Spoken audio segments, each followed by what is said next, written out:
Jusqu'à 22h, c'est Classico avec Steve Nadjar.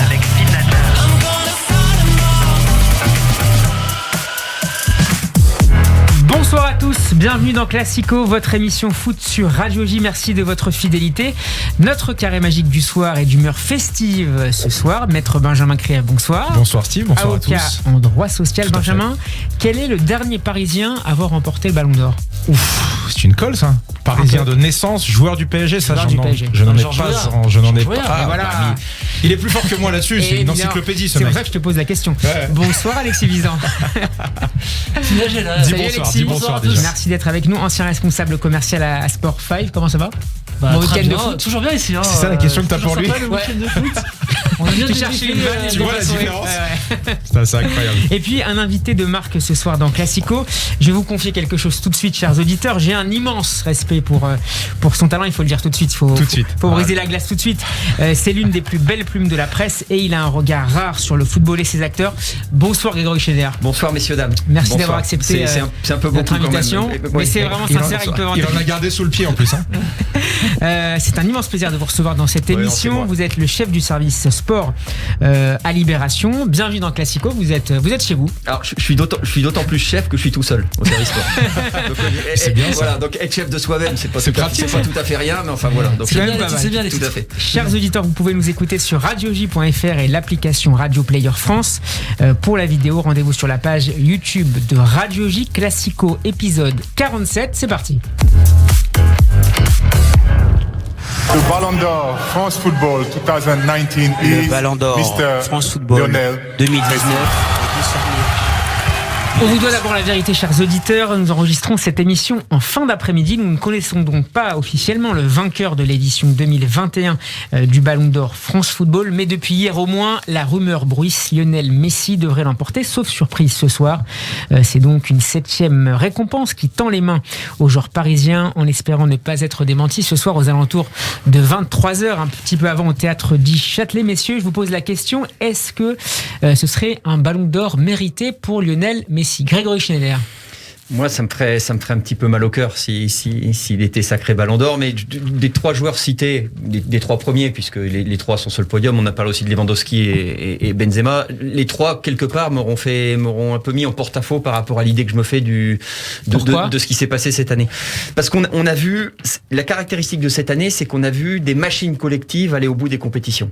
C'est-à-dire, on parle de Manchester City, qui est probablement la plus belle machine collective. On peut parler de Chelsea. On peut aussi parler de l'Euro. L'Italie, mais au-delà de ça, l'Espagne ou le Danemark, qui avaient des équipes qui existaient d'abord collectivement, et ces équipes, ces mécaniques collectives fonctionnent grâce à des joueurs qui ont ce talent-là, c'est-à-dire le talent de porter un 11 ou une équipe un peu plus haut, de s'insérer dans la mécanique de l'équipe et de la pousser. Alors là, on parle de joueurs comme N'Golo Kanté, on parle de joueurs comme De Bruyne, on parle de joueurs comme Gundogan, on parle de joueurs, et je trouve qu'ils sont totalement oubliés de ce genre de Jorginho, de Palma, de Jorginho bien sûr. Ils sont totalement Pedri, le joueur ils sont totalement oubliés. Qui est cité pour un autre trophée. Ouais, normalement, je vois pas comment ils pourraient ne pas avoir le Ballon d'Or du moins de 21 ans. Mais voilà, et je trouve que ces joueurs-là sont presque exclus du scrutin d'emblée.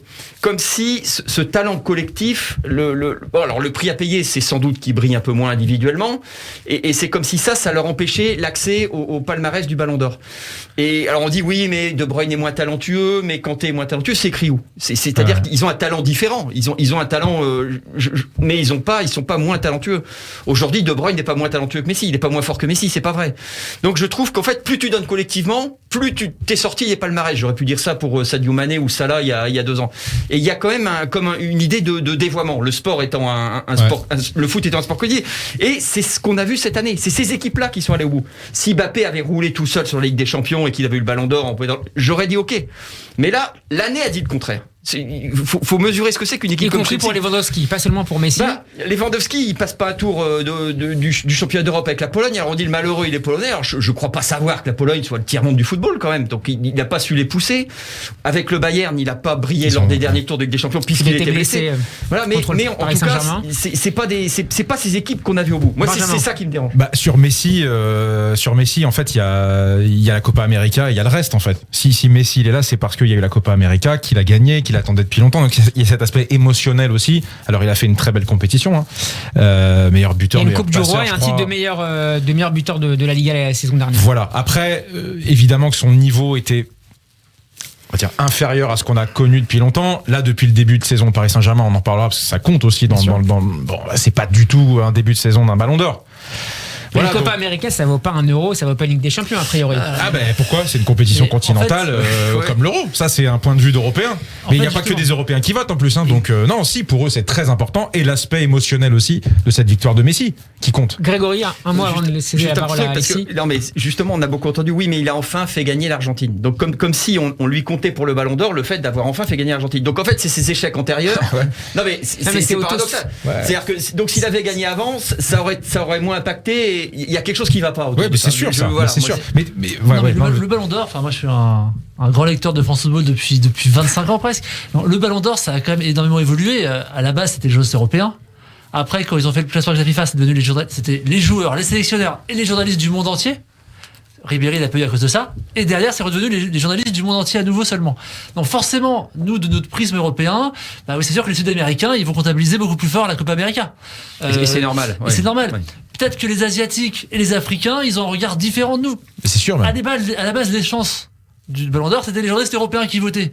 Et donc c'est sûr que nous, en tant qu'Européens, on se dit que Messi cette année, ce qu'il a fait, ça veut pas un Ballon d'Or. Mais ça a changé aussi en compte ce qu'il a fait en club avec Barcelone, avec Paris, qui est moins bon que ce qu'a pu faire Benzema. Par exemple, changement des votants a changé tout le Ballon d'Or et du coup c'est très étonnant parce que du coup ça change tout le rapport de force. Grégory Schinner sur Benzema avec la hype Benzema ces dernières semaines en France en particulier. Je suis un petit peu. C'est vrai que c'est un grand joueur, c'est vrai qu'il a fait une superbe saison, mais lui on lui compte quoi ? On va lui compter la Ligue des Nations. Mais la Ligue des Nations c'est 4 pays. Depuis quand ça doit prendre le pas sur l'Euro ?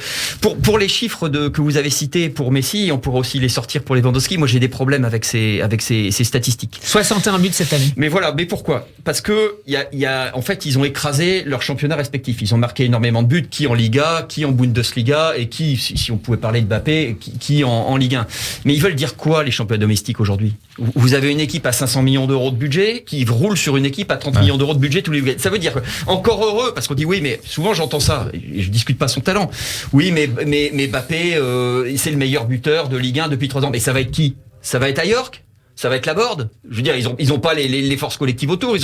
Donc, je relativiserais quand même, enfin, à titre personnel, le fait qu'un joueur marque 10, 20, 30 buts en Liga. Donc, qu'est-ce qui compte ? C'est la Ligue des Champions et la sélection. Les compétitions nationales. Mais dans ce cas-là, alors pourquoi pourquoi un joueur comme Jorginho il est cité, mais là, dans les 3 derniers dont on parle depuis hier, il y a absolument pas. Donc, effectivement, la logique collective du football n'est absolument pas respectée. Dans l'histoire du Ballon d'Or. Oui, mais le gagnant n'a jamais, c'est pas le gagnant de compétition qui a forcément le Ballon d'Or dans le gagnant de compétition. Oui, dans l'histoire du Ballon d'Or, ça a jamais été. Tu favorises tout le temps les attaquants ou en tout cas les milieux de terrain offensifs. La preuve, Modric en 2018. Il gagne pas la Coupe du Monde. Oui, mais il est pas loin. Ouais, mais il gagne pas la Coupe du Monde. Donc c'est pas forcément l'équipe qui gagne. C'est pas que Chelsea a gagné le Ballon d'Or que le Ballon d'Or. Là, ça fait quand même une double victoire pour Jorginho. Il est au cœur du jeu de Chelsea qui gagne la Ligue des Champions. Il est au cœur du jeu de l'équipe d'Italie. Attends, comme Varane en 2018, c'est pas les titres collectifs, c'est pas on vote parmi ceux qui ont gagné les titres collectifs, le Ballon d'Or. Donc ça veut bien dire que c'est déconnecté de toute réalité collective et c'est là où ce type de récompense individuelle. C'est le journaliste qui vote. Grégory a un avis, t'as un avis, j'ai un avis. Si on vote tous les trois, on va. Non, mais par rapport à ce qu'il dit, c'est vrai, mais Modric avait quand même fait une grande Coupe du Monde et il était champion d'Europe avec le Real Madrid. Il y avait une grande hype aussi, c'était à l'époque on disait bon allez ça suffit Ronaldo et Messi, il faut changer. Mais c'était une hype générale. Non mais il avait existé quand même sur le front européen et sur le front de la Ligue des Champions, en tout cas sur les tours à élimination directe. Là très franchement pour Lewandowski et Messi, il faut qu'on m'explique. Messi la Copa América, ça c'est vrai, c'est un trophy. Maintenant c'est une compétition qui a été quand même compliquée, elle est disputée à huis clos. Il a gagné au Brésil aussi hein. Non mais c'est un impact. À huis clos au Brésil. Oui, parce que Bolsonaro la récupère parce qu'il est pas regardant sur les conditions sanitaires alors que les Argentins ne voulaient plus, donc elle était quand même un peu sinistre. Et moi les Brésiliens 10 jours avant le début veulent pas la disputer. Bon, mais on peut pas non plus. J'entends ce que vous dites. Voilà, pour Lewandowski, est-ce qu'on essaie aussi peut-être en le classant parmi les favoris de rattraper l'édition 2020 où il était considéré comme le principal favori? Benjamin. Bah oui, c'est ce qu'on entend, mais en fait, moi, toutes les discussions qu'on a là, et j'avoue que c'est aussi une réflexion que je me pose, c'est quelle est la place plutôt de ce type de récompense individuelle dans un sport comme le football. Franchement, la question se pose. Et quand tu vois cette année, t'as l'impression que le Ballon d'Or existe, il faut le donner à quelqu'un, mais t'as personne qui se dégage en fait individuellement. T'as personne qui a écrasé le football européen comme ça peut être le cas pour Messi et Ronaldo. Donc franchement, moi, je m'interroge sur ces récompenses individuelles. Aujourd'hui, on a des joueurs qui Mbappé très tôt te dit je veux gagner le Ballon d'Or. Oui, mais est-ce que c'est bien ça? Toutes les semaines. Mais est-ce que c'est bien ça? Est-ce que ça rend pas les joueurs encore plus individuels?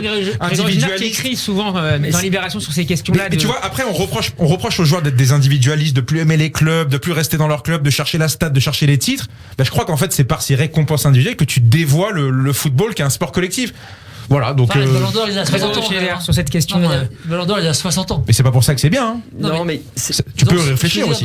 Il y a des générations qui ont été élevées avec. C'est pas pour autant que ça s'est individué depuis 10 ans. Sur cette course au stade, c'est marrant. Mbappé l'a dit une fois, ça. Ouais. C'est-à-dire une fois, je me souviens, c'était après un match à Guingamp contre l'Islande. Voilà. Donc on lui dit oui, mais vos temps de passage par rapport à Cristiano Ronaldo et Messi. Alors bon, je dis à peu près les chiffres. Il était à 60 buts, alors que Cristiano Ronaldo et Messi, au même âge, au jour près, étaient à 20 et 19 buts. Et Mbappé dit oui, avec une Coupe du Monde en plus. Avec une Coupe du Monde en plus, mais Mbappé dit oui, mais vous pouvez pas comparer les chiffres parce qu'il y a cette course aux stats aujourd'hui. Il dit moi j'ai grandi avec l'idée de faire des stats. Tandis que Ronaldo et Messi, en creux, c'est ce qu'il explique, ont eu le temps de se développer un petit peu en dehors de cette course effrénée. Donc effectivement, ça reflète l'époque. Et vous pensez que c'était pas déjà le cas, Grégory Schneider, avec le Brésilien Ronaldo, par exemple, en 98? Non, j'ai vraiment l'impression qu'on leur envoyait moins ça à la figure en permanence. Parce que sur ces stats sont indiqués des transferts ou sont indiqués il y a de l'argent derrière, il y a des sponsors derrière, il y a quand même des choses qui. Moi, j'ai effectivement l'impression que ça traduit le monde dans lequel on vit quelque part. Donc ça, mais alors on peut le donner à Messi indéfiniment à ce compte-là. Hein. Je veux dire, voilà. On va écouter. Alexis, juste un instant, on va écouter ce qu'en pense Thierry Henry. C'est il y a quelques jours. But Messi, Lewandowski, but Messi. C'est très rapide comme Thierry Henry. Il dit quoi? Il est pour Messi? Pour Messi, évidemment. Ouais. Malgré les arguments des uns et des autres, à savoir Lewandowski et Benzema, mais pour lui, c'est forcément Messi qui doit le gagner. Est-ce que c'est un peu finalement une idée convenue? Messi ou Cristiano Ronaldo sont les deux seuls vainqueurs jusqu'à la fin de leur carrière possible du Ballon d'Or. C'est un petit peu ça, mais je trouve que ça réduit on en parlait, il y a les lecteurs de France Football autour de la table. Moi, le Ballon d'Or, ça me permettait de découvrir des histoires, par exemple. C'est d'où sort Belanov, quels sont ses ressorts. Rivaldo, par exemple. Rivaldo, c'était un joueur magnifique, c'était vraiment quelque chose de spécial, et ça faisait vivre des terroirs mondialisés. Ça faisait vivre Là, j'ai quand même l'impression d'une répétition mécanique qui quand même appauvrit. Ça a affecté aussi l'image du Ballon d'Or, qui arrive à sa fin, parce que là, Ronaldo, par exemple, on voit pas comment. On est à l'abri de rien. Il sera pas là ce soir d'ailleurs. Oui, mais on va pas comme à Manchester.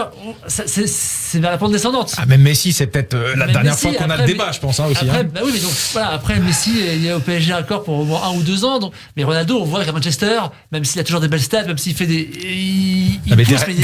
derrière eux, on risque d'avoir encore pendant des années. On risque d'avoir pendant des années derrière. La guerre Mbappé Haaland. Mais est-ce que ça nous intéresse franchement cette guerre Haaland Mbappé? Mais en tout cas, ce qui me concerne, la réponse c'est non. En fait, on s'en fout complètement. C'est comme si on rejouait un peu la guerre des étoiles ou qu'on rejouait un dessin animé ou je vous assure que le foot est, enfin en tout cas ce que vous entendez quand les mecs parlent, c'est pas ça. Ils vous parlent d'autre chose.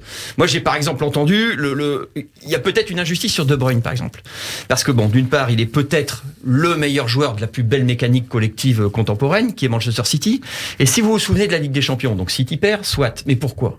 Parce qu'il prend un brin, Rudiger le met dans une boîte et donc est-ce qu'il faudrait pas parfois regarder d'un peu plus près? Est-ce qu'il faudrait pas parfois réinterroger ce qu'on attend d'un joueur? Est-ce qu'il faudrait pas?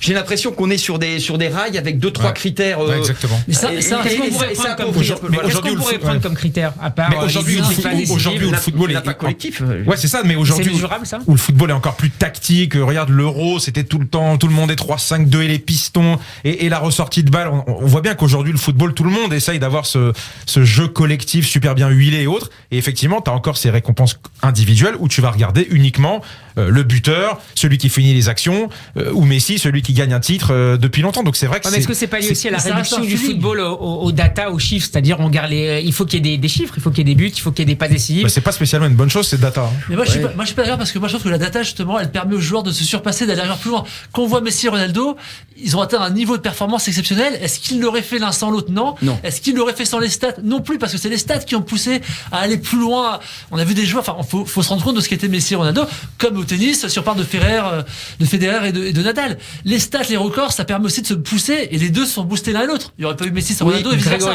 Oui, c'est vrai, mais je trouve qu'à l'arrivée, ça devient des prédateurs de leur propre équipe.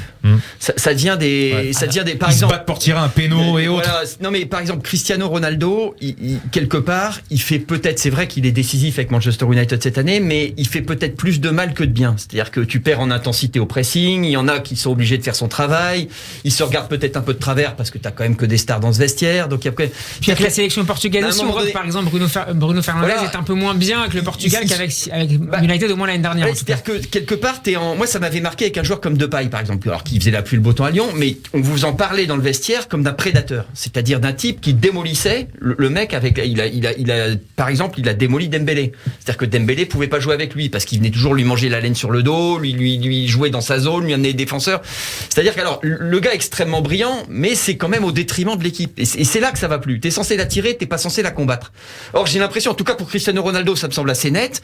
Pour Messi, qui pense que le Paris Saint-Germain joue mieux avec lui que sans lui? Mais personne. C'est un prédateur aussi, Messi. Ah bah oui, parce qu'il faut courir. Il court 7 km par match, le mec. Or, la Ligue des Champions, tu l'as gagné avec qui? Tu gagnes avec Kai Havertz et Timo Werner, parce que lui, il fait 12 bornes. Je veux dire, à un moment donné, tu perds en intensité athlétique. Alors, tu gagnes peut-être en finesse, mais tu perds quelque chose. Et il se trouve que les compétitions disent cette intensité athlétique. On peut le prendre dans tous les sens. Si les gens savent pas pourquoi les Danois sont demi-finalistes de l'Euro, on peut leur expliquer. Donc, il y a quand même un moment donné, je trouve que tu combats ta propre équipe. Alors, tu t'en sors, tu signes des contrats, t'as des tournées au Japon avec les sponsors, t'es bien. Mais à un moment donné, ça, quand même, tu te bats contre ton vestiaire, quoi. Enfin, moi, c'est quelque chose pourquoi Mbappé fait Griezmann? Tu te bats contre ton vestiaire. C'est-à-dire que ça dépend des vestiaires. C'est-à-dire que parfois aussi, tu te dis, je suis le joueur, c'est moi qui va faire la différence. Enfin, c'est moi. Ou, potentiellement, je suis le type de joueur qui peut faire la différence. Et donc, forcément, les porteurs d'eau, entre guillemets, travaillent pour ce mec-là. Mais alors Ronaldo, c'est vrai que c'est un cas à part, mais d'ailleurs c'était très intéressant de voir que Ronaldo n'était pas titulaire ce week-end contre Chelsea. C'est quand même un choix fort. C'est étonnant. Oui, c'est un choix très fort. C'est un choix fort. Ça montre que ce que tu dis est une vérité et que ça évolue un peu. Il y a un ensemble de choses. Le PSG c'est plus compliqué parce qu'ils viennent de le faire signer, donc ils sont obligés de faire jouer les trois. Oui. Mais le choix de Carrick ce week-end, c'est quand même un choix très fort. C'est un choix fort. Qu'est-ce que vous avez pensé des déclarations, je ne sais pas si vous les avez vues, de Papin, Jean-Pierre Papin ce matin dans les colonnes du Parisien? Voilà ce qu'il dit à propos de Messi. Il n'a pas joué depuis 5 mois. J'ai vu qu'on parlait de lui et je ne comprends pas. Donc à propos de la remise du Ballon d'Or ce soir. Rajoutons Cristiano Ronaldo aussi dans ce cas-là. Depuis qu'il a gagné la Copa América, Messi a fait quoi à Paris? Il marque 1 but en championnat, 3 en Ligue des Champions. Il a plutôt raison. Il a plutôt raison. C'est pas le début de saison de quelqu'un qui va gagner le Ballon d'Or. Clairement, il est très décevant. Enfin, en 2006, il y a Papin aussi courait après les buts. Papin aussi courait après les buts et après les chiffres. Oui, non mais ok. Mais du coup, si tu prends le début de saison, ça compte quand même dans le Ballon d'Or. Ça a compté les années précédentes, le début de saison. Et là, cette année, le début de saison de Messi, Cannavaro, il le gagne que sur la Coupe du Monde. Il y a plein de critères différents. C'est les journalistes qui votent, donc c'est selon les présences de chacun. Zidane le perd en 2000 sur le dernier match de Ligue des Champions, c'est ça, 2000 sur un coup de tête en 2000. Qui franchement, qui aujourd'hui n'aurait pas compté dans les votes d'aujourd'hui. Non mais c'est. Il y a quand même. Non, juste pardon. On peut dire, on peut justifier comme on veut ce que dit Papin. Franchement, il a plutôt raison. Quand tu observes le PSG de près, le début de saison de Lionel Messi, lui attribuer le Ballon d'Or, je suis désolé, ça pose question sur la valeur de ce trophée, c'est tout. Après, on peut me dire ce qu'on veut, Copa América et autres. Concrètement, depuis le début de la saison, c'est absolument pas le niveau d'un Ballon d'Or. Européen. Voilà, c'est tout. Non, c'est un regard de joueur qui a regardé le joueur jouer depuis le début de la saison. C'est ça. On l'a soulevé Messi depuis 4 mois. Qui pense qu'il est le meilleur joueur du PSG? Personne pour penser qu'il est meilleur joueur. Or, on va donner le Ballon d'Or à un mec qui n'est même pas le meilleur attaquant de son club. Voilà. Et alors, il y a quelque chose d'intéressant parce que c'est Mbappé qui lui pose problème, l'air de rien. Parce que qu'est-ce qui se passe? Donc, Mbappé roule sur le championnat depuis 4 mois. On a compris ça. C'est lui qui roule et c'est pas Messi. Et je rappelle d'ailleurs que le premier match de Messi, Mbappé en met 2 à Reims. Donc ça, je peux vous dire que le gamin, ça l'a bien fait marrer. Mais donc dans la même équipe, il le domine. Dans une équipe différente, il le domine aussi, puisque le PSG déboîte le Barça de Lionel Messi en début d'année. Donc en fait, au deux bouts de l'année, Mbappé le domine. Il le domine une fois dans une équipe différente, une fois dans son équipe. Ils auront un problème, je pense. Si Messi a le Ballon d'Or, comme ça a l'air de se dessiner, ils auront un problème avec ça. Parce que là, ça souligne quand même quelque chose comme un manque de crédibilité ou de. Dans ces cas-là, tu le donnes à Mbappé. Moi, je peux comprendre. Si on est sur la course au stats ou sur le brillant individuel, tu donnes à Mbappé ou à Haaland, parce que c'est l'un ou l'autre. Dans quelle mesure, justement, le PSG a soutenu publiquement ou dans la coulisse Léo Messi pour l'attribution de ce ballon d'or? Parce que c'est aussi une campagne de lobbying. Je les ai pas entendus parler de ça, parce que en fait, alors normalement, c'est une campagne de lobbying. C'est-à-dire tous les clubs prennent position pour promouvoir. Surtout le Real. Surtout le Real. Mais même le Bayern l'avait fait pour Ribéry, alors que t'avais Müller et Robben qui pouvaient. Mais je pense qu'il fallait surtout pas vexer. Il fallait surtout pas vexer Mbappé. C'est ça qui s'est joué. J'en suis sûr. Tu peux pas. Mbappé, tu fais très très attention. Et Mbappé, le moindre mot, le moindre truc, non. Je pense qu'il fallait. Tu marches sur des œufs. Mbappé a envisagé de gagner cette année le Ballon d'Or, à votre avis? Mais Mbappé, mais avec l'Euro, c'est fini. Après l'Euro, il a dit que c'est fini. En privé, par exemple, il explique qu'en 2018, s'il tire les pénaltys à place de Griezmann, il est Ballon d'Or. Donc il devait les tirer. Donc Mbappé, il y a 13 ans, il pensait déjà qu'il était quasi éligible sur le. Enfin, je vous dis, ces gars-là vivent comme ça. C'était le sens de votre remarque quand vous avez dit oui, Messi et Cristiano Ronaldo se sont poussés l'un l'autre. Un mec comme Mbappé obsédé par ça. Mais comme j'entendais dire que le fait qu'Haaland soit arrivé au plus haut niveau, ça a aussi recentré Mbappé, ça l'a aussi aidé à se motiver, à être moins dilettante à un moment donné où il s'est dit je suis fort, et du coup il se recentre, il est plus efficace. En fait, ils trouvent tous des prétextes pour essayer de se. Oui, mais la motivation, elle vient comme ça. Tous les champions font ça dans tous les sports, j'imagine. Oui, mais c'est comme vous allez courir. Vous cherchez à un moment donné pour trouver une relance, un truc dans votre tête qui. Il va pas beaucoup courir bien. Mauvais exemple pour lui. Un mot sur les autres trophées du soir. Le trophée Copa d'abord, récompensant le meilleur joueur de moins de 21 ans. Vos favoris donc Pedri, le Barcelonais. Je vois pas qui ça pourrait être d'autre quand même. Qui a été élu Golden Boy 2021 il y a quelques jours. C'est un joueur. Alors c'est très impressionnant. Alors je cite mon confrère de l'équipe Antoine Maumont de Longueval qui suit l'Espagne dans la compétition. En fait, il fait rien d'hors norme, mais s'il a 150 choses à faire dans un match, les 150 choses seront parfaites. La bonne passe, le bon timing, là, c'est un mec qui ne rate rien en fait. C'est une espèce de mécanique à envoyer du jeu. C'est le joueur collectif par excellence. C'est le nouveau Iniesta ou Xavi?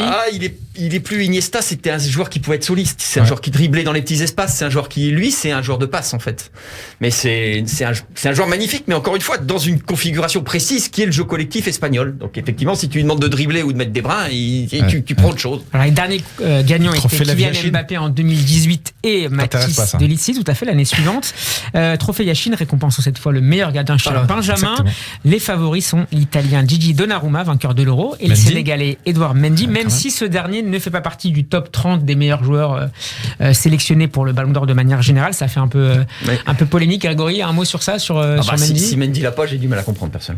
Il n'est pas favori apparemment. Et puis quel début de saison PSG, Alex? Toi qui le défends toutes les semaines sur son arrivée à Paris. Moi qui défends, contre Saint-Etienne, je ne trouve pas exemple de reproche sur le but pris, parce qu'il relâche la balle un peu fort, mais bon, il a fait un Euro, il est meilleur joueur de l'Euro quand même. Donnarumma est favori en tout cas. Meilleur joueur de l'Euro. Écoute, mais tu peux. Ouais. Il y a les séries de pénalty, effectivement. L'Euro, il tourne sur les séries de pénalty. Il sort la série de pénaux contre l'Espagne, il la sort contre l'Angleterre. Mais Mendy, enfin. Mendy, sa chance, c'est les stats. Donc là, Mendy, vous défendez Mendy par rapport à ses stats, parce que les stats des clean sheets de Chelsea sont fous. Par contre, il n'y a pas un arrêt. Et une Ligue des Champions quand même. Bien sûr. Oui, donc stats. Par contre, il n'y a pas un arrêt exceptionnel pour ça en disant regarde, cet arrêt-là, il a arrêté un but. Est-ce qu'il est pas. Ouais, c'est pas vrai. Il n'y a pas un arrêt exceptionnel où tu dis il y a des arrêts qui sont marquants. Je me parle le plus célèbre, c'est Banks. Il n'y a pas un arrêt, mais par contre, Mendy, on le défend sur les stats. Alors Mendy, il y a le clean sheet, il y a des champions, il mérite. Oui, mais je pense c'est que les stats. Est-ce que la stat sur Mendy est pas collective? Bah peut-être. Parce que c'est une manière de défendre, c'est un impact sur tes défenseurs, c'est une manière de on a un gardien de but.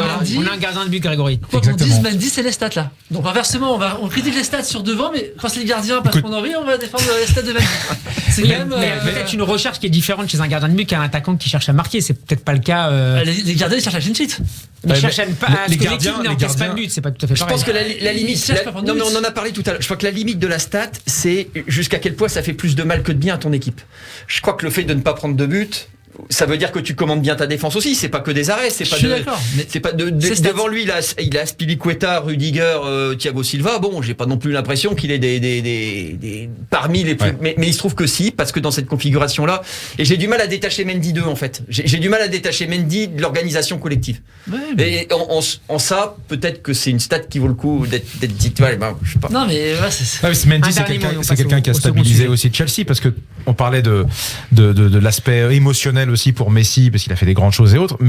Avant Mendy à Chelsea, c'était depuis. Mais là, on avait un gardien qui coûtait des buts, c'est encore autre chose. D'accord. Et donc tu as Mendy qui arrive, qui vient de Rennes, qui remplace un gardien qui a été l'un des transferts, le gardien le plus cher de l'histoire, je crois, qui arrive, qui s'impose, qui est décisif. Voilà, ça compte, qui fait gagner la Ligue des Champions. Je dis pas un dernier petit mot, Grégory.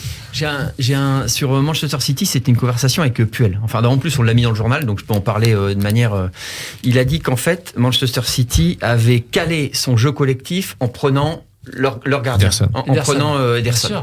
C'est-à-dire qu'il manquait une pièce du puzzle qui était un mec qui sait jouer au pied, qui était un mec qui savait relancer loin, et il fallait qu'il y ait ce joueur-là. Et ce que je veux dire, c'est que, en fait, City, qui est quand même collectivement, il y a pas mieux, c'est un peu il a quand même fallu qu'ils mettent un gardien. Et ce gardien n'est pas paramétré sur ses arrêts ou il est dans une démarche collective. Ça m'avait marqué ça, parce qu'on a l'impression qu'un gardien, il fait des arrêts ou il les fait pas, mais c'est un peu la même logique à l'OM. Par exemple, avec Paul Lopez à la place de Mandanda. C'est un petit peu ça qui explique mais alors, 4 étages au-dessus quand même. La comparaison un peu osée quand même. Je vais aller dans la logique. C'est vrai que c'est pas beaucoup mieux d'avant. La passe décisive de Ederson contre le PSG en demi-finale, au retour, cette transversale exceptionnelle. La dernière passe, tout à fait. Ça, c'est l'illustration de la force de Ederson. Tout à fait. Et qui a pas été bien d'avant. Mais ça, c'est un geste décisif. C'est un geste décisif. Qui compte, qu'on voit bien. Oui.